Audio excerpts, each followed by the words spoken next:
লাশ অনেক ভারী হয়ে গেছে, উঠছে না। ভাই তুমি আমাদেরকে ছেড়ে কেন চলে গেলে? ভাই ওঠো ভাই, ভাই ওঠো ভাই, ভাই ভাইয়ের তো জানাজা করতে হবে। চলো জানাজার জন্য নিয়ে যাই।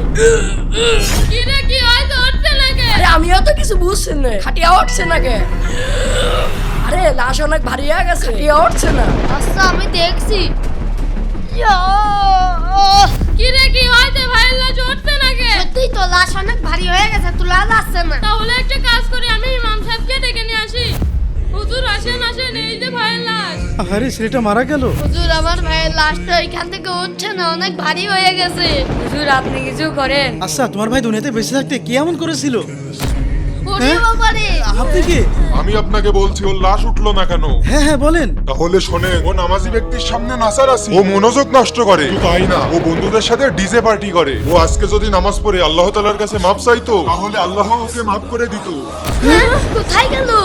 আল্লাহ তুমি এই ছেলেকে মাফ করে দাও। চ্যানেলটি সাবস্ক্রাইব করুন।